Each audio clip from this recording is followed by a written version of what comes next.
कौन है सर वो गोरी चमड़ी वाला बैठकर हमको बोलने वाला? कि हमने इस मुल्क को आजाद इसलिए करवाया था कि वहां बैठकर बोलेगा मैं जिससे चाह तेल खरीदूंगा। तुम होते कौन हो? तुम मेरे माई बाप हो क्या?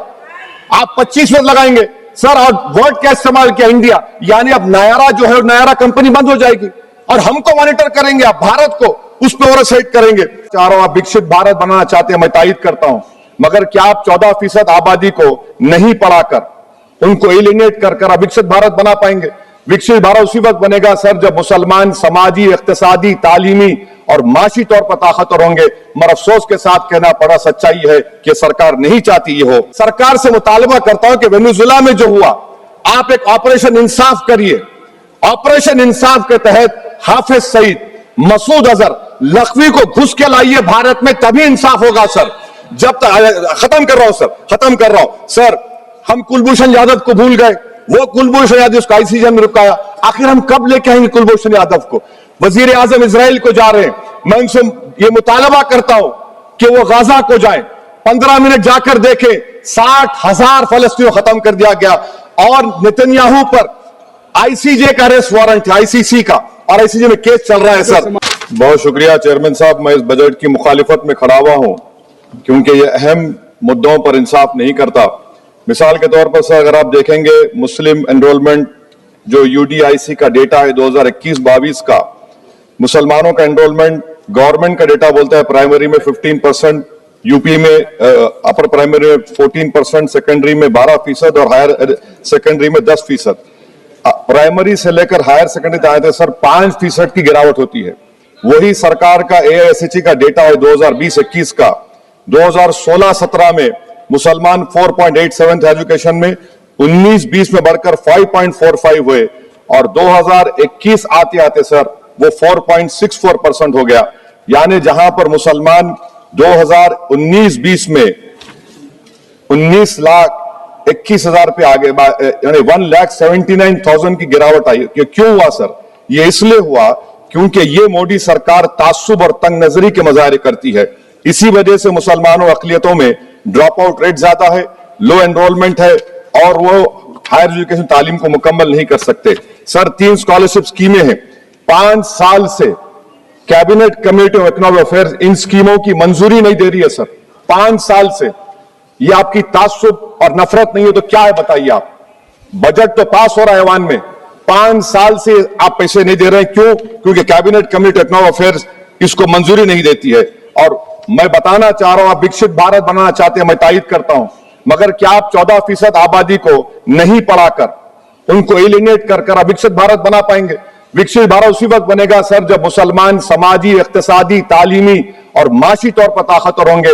मगर अफसोस के साथ कहना पड़ा, सच्चाई है कि सरकार नहीं चाहती ये हो। सर मैं हुकूमत से पूछना चाह रहा हूं कि यूनिट कॉस्ट स्कॉलरशिप का 2007 और 8 से रिवाइज नहीं हुआ क्योंकि जो तालीम का कॉस्ट है उससे मैच नहीं कर रहा है। आप 3 स्कॉलरशिप को डिमांड ड्रिवन नहीं कर रहे हैं। 11 साल से आप 10 स्कॉलरशिप नहीं बढ़ाए, वही नंबर ला के रख दिए। मैं डिमांड ड्रिवन करने का मुतालबा करता हूं। सर प्री मैट्रिक स्कॉलरशिप को क्यों 9th और 10th से शुरू किया था? Sir highest drop out rate मुसलमानों का है और हमारे मसीहा वेस्ट बंगाल में बैठे, वहां पर ड्रॉप आउट रेट मुसलमानों का 23%, आसाम में 30%। आसाम की सरकार गोली मारने का वीडियो कम बनाएगी तो शायद मुसलमान पढ़ ले तालीम में। सर मैं मुतालबा करता हूं कि मौलाना आजाद फेलोशिप को दोबारा शुरू किया जाए ताकि अक़लियती और मुस्लिम बच्चे एजुकेशन मुकम्मल कर सके। पेरेंटल इनकम आप इजाफा क्यों नहीं कर रहे सर? 1 लाख रुपए, 1.5 लाख रुपए क्या स्कॉलरशिप मिलेगी सर बताइए आप? और सर आपको मिसाल दे रहा हूं, आप तो काबिल आदमी है। 2022-23 में बजट था माइनॉरिटी मिनिस्ट्री का 5,000 करोड़, कितना आपने खर्च किया? 16%। 22-23 में सर बजट था 22-23-24 में 3,000 करोड़, 5% खर्च हुआ सर। 24-25 में बजट था 3,180 करोड़, 22% खर्च हुआ सर। पीएमजेवी के स्कीम है 1,914 करोड़, उसको आपने कम कर दिया 1,565 करोड़। तो मैं सरकार से मुतालबा करता हूं कि मिनिस्ट्री ऑफ माइनॉरिटी के बजट का 10,000 करोड़ कम से कम होना चाहिए। तासुबियत को खत्म करिए आपकी स्कीम में। सर दूसरी बात, इनकम टैक्स के बेनिफिट मिलती थी हमारे फौज के सिपाहियों को जो विकलांग थे, आपने इनकम टैक्स बेनिफिट छीन लिया उन लोगों को। ये कैसा इंसाफ है आपका बताइए? जो फौजी सर्विस में है, अरे प्राइम मिनिस्टर अगर एक ट्रेन की झंडी दिखाएंगे तो उससे बढ़ के पैसे खर्च होते, तो आप क्या बचा रहे? सर 11-12 साल से वजीर आजम मोदी हैं, हमारी एयरफोर्स का स्क्वाड्रन गिरकर 29 पर आ गया। 12 साल से आप प्रधानमंत्री है, हम एक मिड एयर रिफ्यूलर एवैक्स को नहीं बढ़ा सक रहे। पाकिस्तान के पास हवा ज्यादा एवैक्स है, और ऑपरेशन सिंदूर में हमने देखा कि कितनी तकलीफ हुई। सबमरीन का शॉर्टेज है, आपको फिक्र नहीं है सर।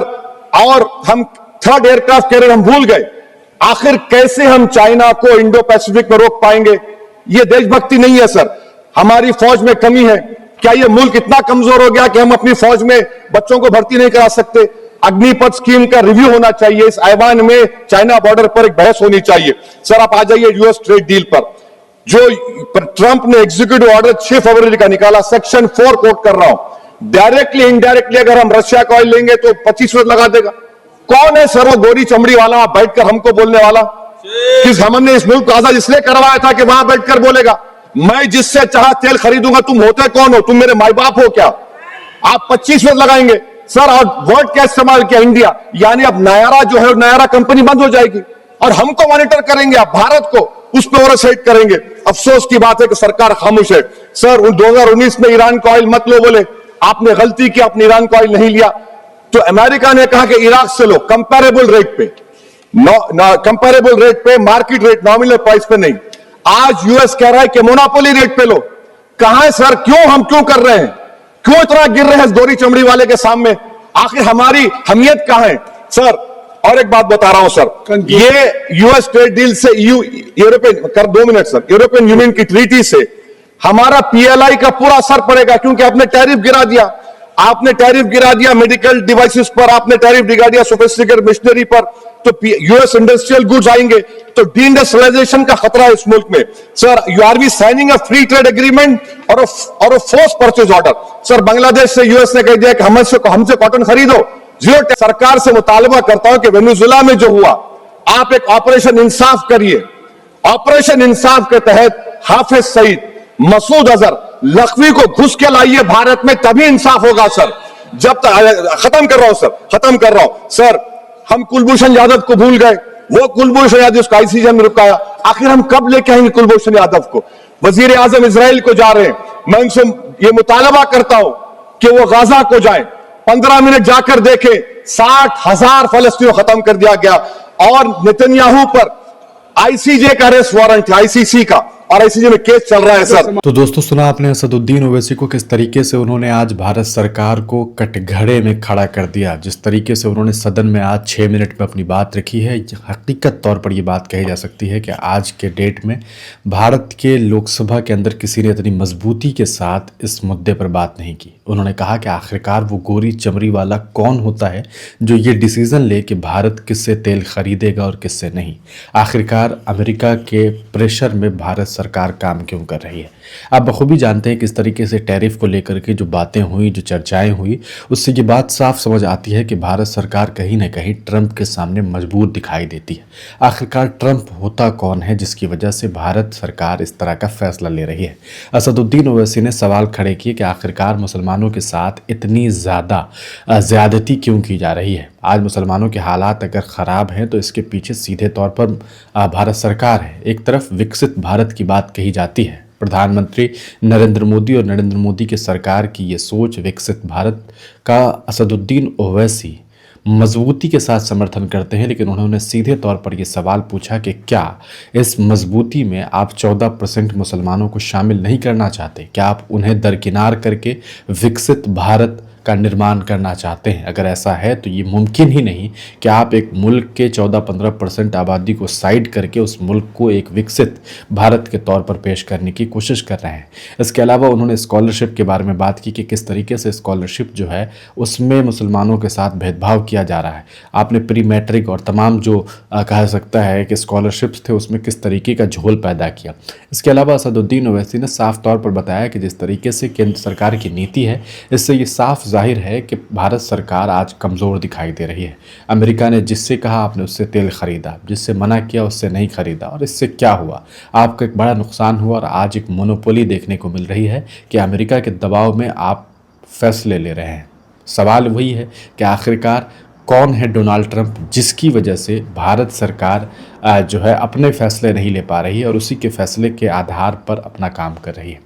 ये वाक़तन काफ़ी चिंताजनक है कि हम एक मज़बूत मुल्क, एक पूरी दुनिया में अपना एक मज़बूत पक्ष रखने वाले पक्ष रखने वाला ये मुल्क आखिरकार एक ट्रंप के सामने मजबूर क्यों है। असदुद्दीन ओवैसी को सुनने के बाद आप क्या सोचते हैं? अपनी राय कमेंट सेक्शन में ज़रूर लिखिएगा। वीडियो देखने के लिए बहुत बहुत शुक्रिया।